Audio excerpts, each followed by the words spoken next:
Hello and welcome to Supergroup, a podcast where I talk to local songwriters and musicians about the artists that have influenced their music, and together we build the guest's very own supergroup. My guest chooses their favourite drummer, bass player, a rhythm guitarist or keyboardist, a lead guitarist, and then finally a singer to duet with.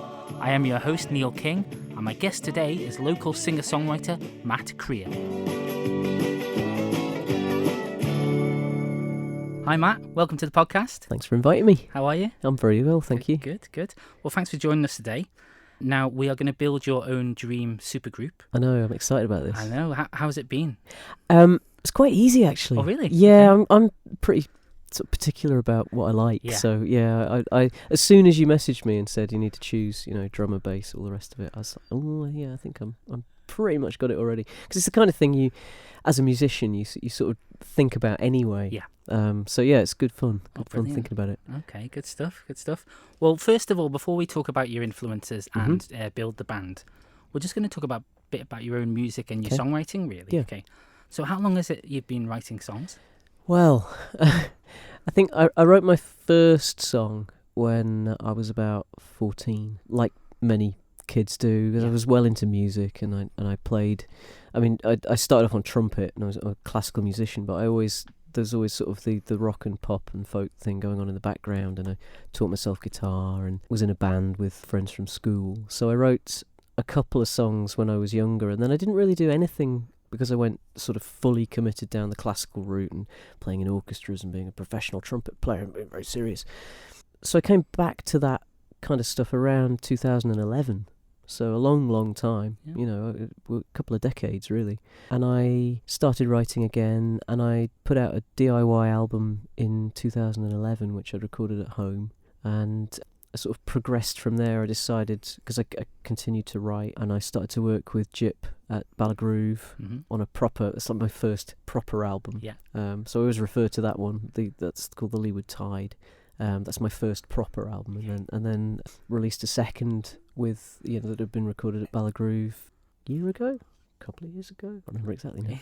Feels like a long time ago. I think it was about a year ago. So yeah, it's something I sort of dabbled with as a teenager, and then I've come back to with a bit more commitment as an adult. I think just mentioned Jip there. He's been mentioned on so many of these podcasts already.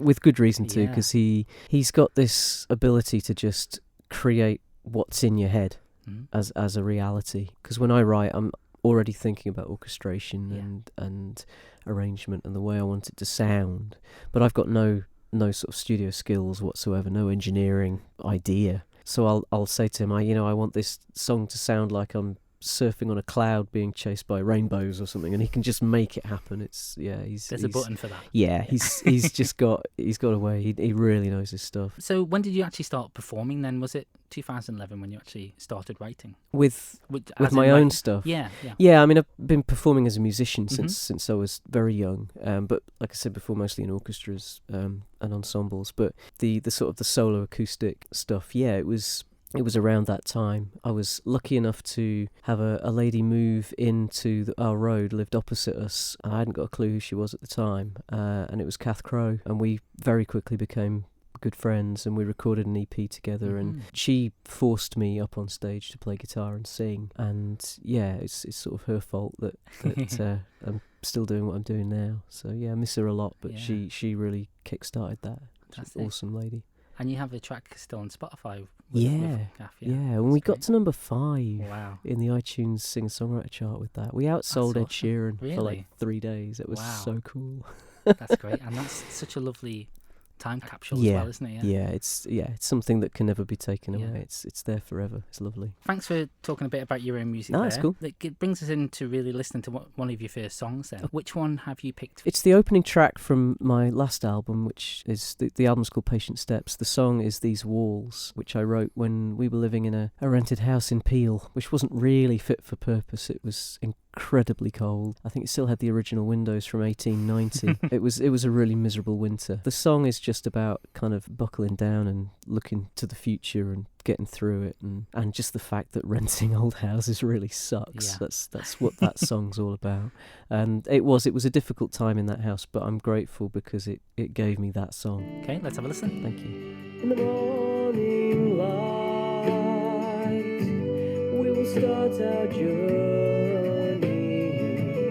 There's no map or chart to find this road. These walls we call our home, they will never be our own, but our time will come, and no more will we run from any storm. And that was These Walls. Thanks for playing that for us, Matt. Thank you. So I'd like to talk about your influences growing up then. Okay. So it sounds like it's going to be a very musical household. What kind of music were you listening to when you were a kid? Yeah, well, my mum and dad are both musicians. They're both singers. My dad used to play the trumpet, which is sort of how I got into that. And they were very into all the kind of cool stuff from the 60s, because that's when they grew up. So, you know, we've got original vinyls of the Beatles and Elton John, all the original, the early Elton John stuff, Tumbleweed Connection and all of that. So that was a big part of my upbringing, the Beatles, Elton John, Billy Joel, Nice.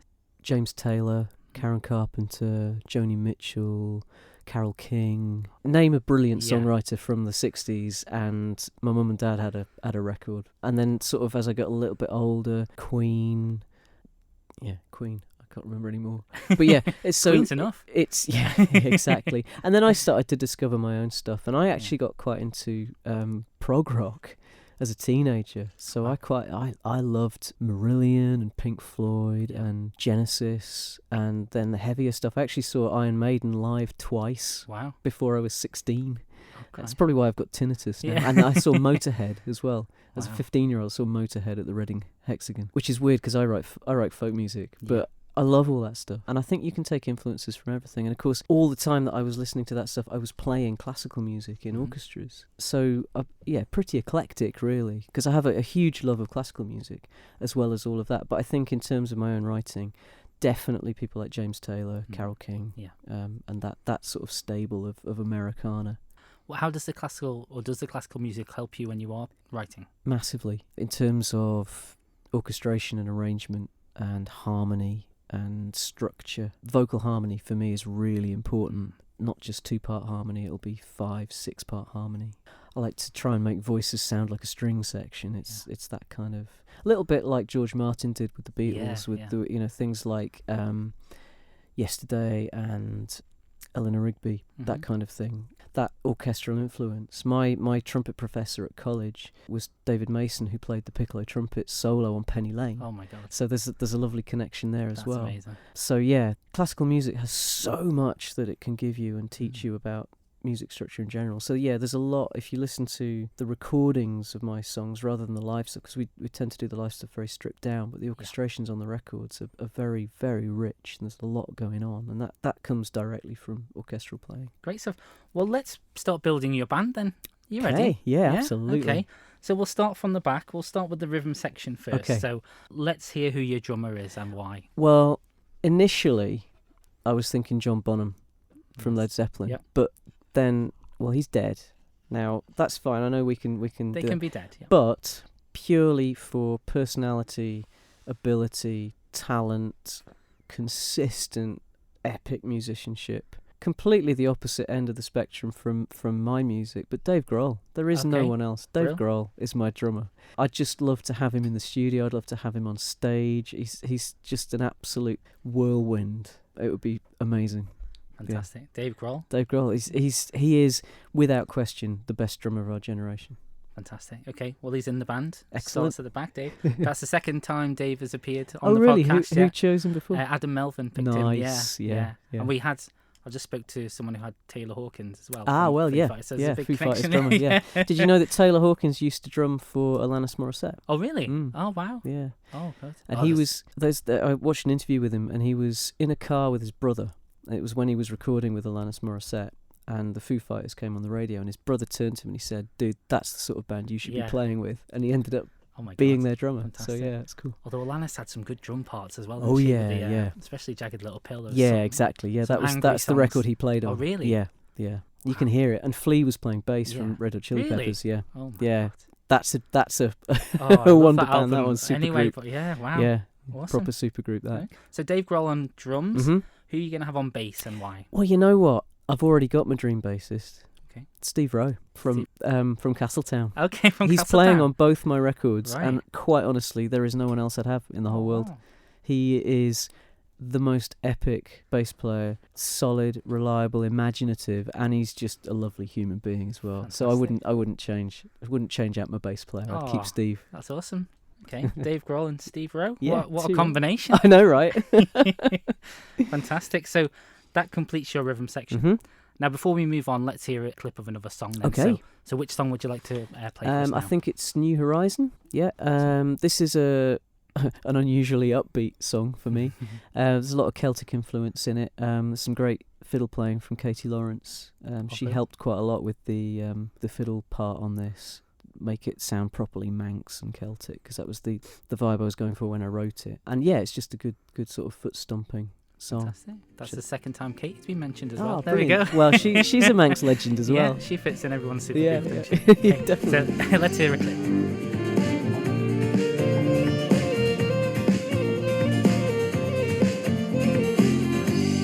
Will you carry me to safety?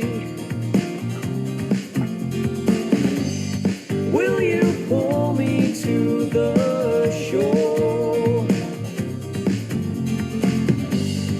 I've been praying for redemption. I've been hiding far too long. And it terrifies me how fast the storm is rising, and I can't seem to stop myself from falling. That was New Horizon by Matt Creer. Now, Matt, we're going to talk a bit more about songs you got into yourself, really. So, in your teenage years, early 20s. So you've mentioned a few. Yep. You went the prog rock route and a bit harder rock as well. Yeah, definitely. Yeah, and as I got a bit older, and we're talking sort of mid-90s, early to mid-90s, I was lucky enough to do a 4-week orchestral tour in New Zealand, and I discovered Crowded House. Oh, yes. And that was me. I mean, that was it then. I spent 4 weeks, on an orchestral tour, just listening to Woodface back to back. I wore the tape out and had to buy another one. So good. And it's still to this day my ultimate album, Woodface. It's perfect. Yeah. Every single song is just epic. You just wish you'd written it. Yeah, they're amazing. I mean, Crowded House were a great band anyway, and then Tim Finn came in and just takes it up to another level with those harmonies. The two-part harmonies between Tim Finn and Neil Finn were just something else. And they're quite unusual harmonies as well, aren't they? Yeah, if they're you try clever. and replicate them, Yeah. they're not where you'd think the harmony would be. No, they're masters, and being brothers as well. Yeah. Their vocals just merge to the point where sometimes you're trying to work out who's singing which part, and I love that. But the writing, that album actually was originally going to be a Finn Brothers album, and then they'd written Weather With You and Chocolate Cake and all of those other ones, and they realised that these songs were far too good to be on some obscure side project, so they took it to the band and never looked back. So Crowded House became my sort of ultimate band. I just love them, and I still love them. Yeah, he's great. And Neil Finn's in Fleetwood Mac now, yes. weirdly enough. Yes, he is. Yeah, which amazing. is crazy. Yeah. We watched a documentary the other night actually, and he was in it, and it's just incredible. Yeah, it's like, who would you put your two bands together? Exactly. Yeah, it's weird. I mean, the guy's never written a bad song. No, he's great. Amazing. And some of the Finn Brothers albums are amazing as well. I've got them all, and I love them. Yeah, there's some real Everyone gems Is on Here is that is such a beautiful album. That's isn't it? That song as well, Won't Give In, is got Yes. a really special place in my heart. Yeah, It's it's fantastic really song. great. Beautiful song. Edible Flowers, Yes. one of my favourite. That kind of chorus where it just rises up. Yeah, amazing. They just take you to another place, and fantastic. Wonderful. Okay. Well, you get extra points for mentioning Crowded House. Brilliant. My audible yes. Brilliant. Okay, let's get back to your band then. So the next position we have is keyboardist, stroke, rhythm guitarist. Okay. So only one person Right. in there. Because it's my band. Mhm. This is where I'm going to cheat a little bit, because Okay. vocal harmonies are really important to me. So most of the band are going to have to sing something. Yeah. Right.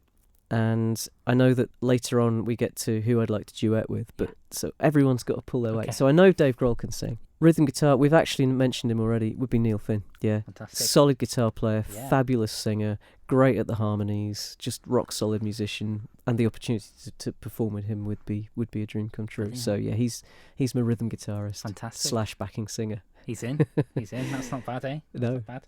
I talk more about him, but we've kind of covered Yeah, him now. we have a bit. Could talk all night about him. But exactly. Yeah. Brilliant. Okay, so on rhythm guitar is Mr. Neil Finn, Mm-hmm. and next then we've got lead guitar. This is the big position. Okay, this is in the a band. slightly different. Yeah, it's. I don't think people would expect this. Prince. Wow. Okay. I know, right? I know he's sadly passed away, Yeah. but Prince was such an exceptional music maker, songwriter, musician. But I think people realise that he was a pretty good guitar player. What they don't realise that he was a virtuoso. Yeah. He stood on stage with John Mayer, Eric Clapton, and various other people who are specifically remembered for guitar Yeah. playing, and he owned them all. This tiny little man in high heels with this gigantic white guitar, Yeah.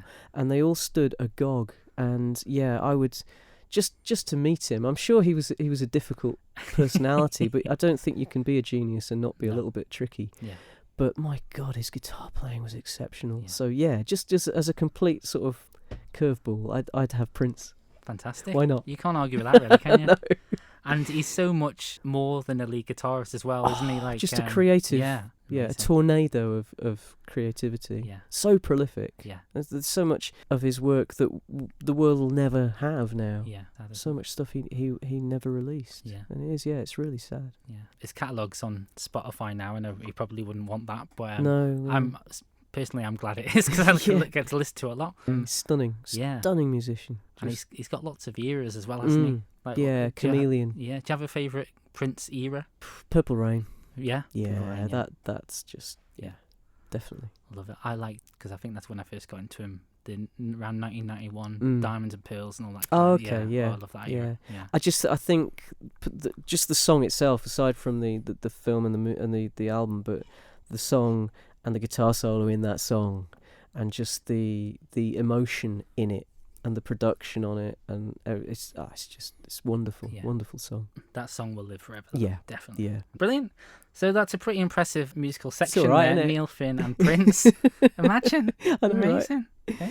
And Dave Grohl and Steve Rowe in the middle, just having a lovely time. Yeah. Brilliant. Showing them all up. 'cause- Exactly. Yeah. Okay, so thank you for that, Matt. We're going to hear your third and final song. So what would you like to play for us? It's Punch Drunk. It's one of the more sort of albumy tracks, but we worked really hard on this with fiddling with the sounds, and we got this sort of delay thing going on with the guitar, and it's slightly unsettling, and that's kind of it matches the lyrics and the feel of the song and the whole sort of story behind it. And I'm really proud of the atmosphere that we created with this song. And my stuff is pretty easy to listen to mostly. This song isn't, so I'm really proud of that. Brilliant. Okay, let's have a listen. I'm a ghost in this house. I'm a shadow, I'm a memory. I'm the time that soon ran out. The failure of the century. Close the door. I am barefoot in this room, on the eggshells crushed and broken. I am punch drunk, black and blue. I am everything unspoken. Close the door.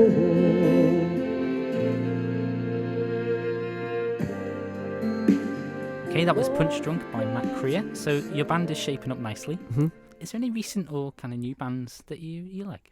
I love Cara Dillon. She's an Irish singer-songwriter, very traditionally influenced. She's got fantastic pipe players and mandolin playing, and every song she writes just takes you somewhere. Yeah, really, really beautiful music, and I listen to it all day. And she's prolific too. She's got a lot of music out there. You can stream her stuff, and it'll go on for hours, and every single song is beautiful. Yeah. Fantastic. So yeah, if you like contemporary music with a traditional twist, then Cara Dillon is your woman. Okay. Yeah. Now this is going to be a hard choice. So this is this is your songwriter. So you're going to write a song with one person for this band to perform. Can it be somebody from the band? Yeah, it can be. Or Neil Finn? Is it Neil? Yeah. Is he straight in? Absolutely. Yeah. Okay. Yeah. That's good. He's in. He's in my opinion, he's the greatest songwriter of our generation. Fantastic. Yeah. Okay. Well, you won't hear any argument from me there. Brilliant. Okay. Now next then, this is probably the toughest one. Lead singer to duet with. Well, you see, I'm going to cheat again because my stuff, it's more than just 2-part harmony. See, I've got male and female choices, if that's okay. Oh, okay. I'll allow it. All right. I'll allow Okay. it. Good Only stuff. because you've impressed me so far with the lineup. Right. It's interesting because we've touched on pretty much everybody. So the male vocalists that I'd like to have in the band, one that a lot of people may not have heard of unless they're a part of your theatre podcast, Steve Balsamo.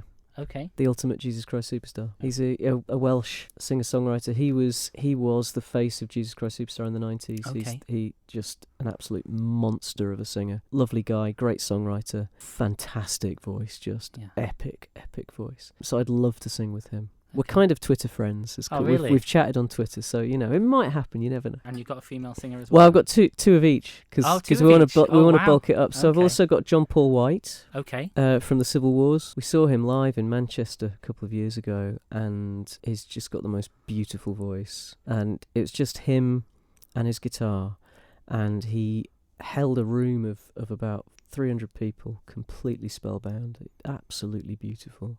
Really, really special. But yeah, the Civil Wars I love because male and female 2-part harmony. Yeah. And then my female duettists / 6-part would be Cara Dillon again. Okay, yeah. And we've talked about Fleetwood Mac. It would it'd be Stevie Nicks. Stevie. So I know I've cheated. I've been selfish and chosen more than I should have. But a few liberties for there, my if we're doing my songs, I need that many voices. Okay, we'll just need a bigger stage. Won't we? Yeah, That's and fine. bigger bus. Great stuff. And so speaking of the stage then, Okay. It's a one-off gig with this band, and I can offer you any venue in the world. It can be somewhere you've dreamt of playing, somewhere you've played before. So where would you play? Yeah, we're not going to be short of room. But yeah, I would absolutely love to play the Colosseum in Rome. I've been to Rome and I saw a classical concert there, and it was just the most epic venue. And I think that a folk music gig in that place would just be something else. So yeah, I'd love to play there in amongst the ruins. Yeah, because they have a stage at the front which they've built. Yeah, something like that would be epic. Great. So I think I've got a DVD of Genesis playing there. Actually, I think they did that recently. They beat me to it. Well, about 5 or 6 years ago. It's probably about 10 years ago now, isn't it? See, I'd be scared to do a loud gig there in case you started to imagine. Bring the building down. Although it's been there for 2,000 years, so it's probably okay. So's Phil Collins. Yeah. Brilliant. Okay, so let's recap the band then. Okay, let's go through it. So on drums then, who have you got? Dave Grohl. On bass? Steve Rowe. Rhythm guitar? Neil Finn. On lead guitar? Prince. Now, are you ready? Take a deep breath. Here we go. You can name all your singers now. Yeah. Okay, go for it. We've got Steve Balsamo. Yeah. John Paul White. Cara Dillon. And Stevie Nicks. Fantastic. All playing in the Colosseum. Yeah. Performing a song. Playing my music. Yeah. With a song written by Matt Creer and Neil Finn. Yeah. How does that sound? It sounds awesome in my head. Good. Yeah. I'd come and see you. That sounds great. Yeah, thank you. So you're happy with your band? Yeah, definitely. Well, thanks so much for coming in today. Thank it's been you really for nice to inviting talk me. to It's you been lovely. and to chat about your music as well. So thank you. Just tell us where your music's available. All the online streaming services, iTunes as well. Yeah, Spotify, iTunes, Amazon, all of that stuff. But I have a load of CDs too, so get in touch if you want to own a hard copy with Nicola Dixon's beautiful artwork on the front of it. Awesome. Because everyone wants to own a CD. Exactly. Even if you haven't got anything to play it on these days. It's just nice to look at. Yeah, exactly. Stick it on the wall. Well, thanks so much, Matt. Cheers. Thank you very much. Cheers. Bye.